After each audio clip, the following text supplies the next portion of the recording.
మరి fighter bets అన్నీ వచ్చిన తర్వాత ఈ కొంచెం పరుపులు ఇవన్నీ పెట్టిన తర్వాత వర్క్ కొంచెం ఈజీ అయిందా లేదంటే మళ్ళీ అదే కష్టమా? ఈజీ అయింది కానీ ఇప్పుడు రోప్ వర్క్లు ఎక్కువైనాయి కదా. అదే రోపుల్లో కష్టం అవుతుంది. అవును. కోసపోతుంటాయి కదా, బీసుకుపోతుంటాయి కదా.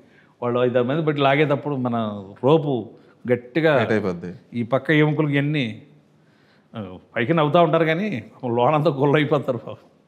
గట్టిగా పట్టు పిండినట్టే కదా ఈ పక్క ఎముకలు మొత్తం కూడా. ఇలా 5 మంది వెళ్ళి గుంజుతారు కదా, ఈ పక్క ఎముకలన్నీ కూడా ఇది టైట్ అయిపోయి బాగా గుల్ల అయిపోతుంది, లోనంతా గుల్ల అవుతుంది. ఏదో సాయంత్రానికి వెళ్ళేసి ఏదో చేస్తున్నారు కానీ రోపులు కూడా కష్టమేనండి. రోపులో ఎక్కువ కష్టం అయితే రోపు కూడా కష్టం. ఓకే, అది కూడా మళ్ళీ చాలాసేపు గాల్లో లాగితే వాడు ఎటు పడతాడో తెలియదు. అది ఫైటర్ అయితే జడ్జిమెంట్గా లాగుతుంటారు. వాడు ఫైటర్ అనే వ్యక్తి కొంచెం టైమింగ్ జడ్జిమెంట్ బాగానే లాగుతారు. లాగితే అతను వస్తాడు, అయినా కష్టమైన రిస్కే.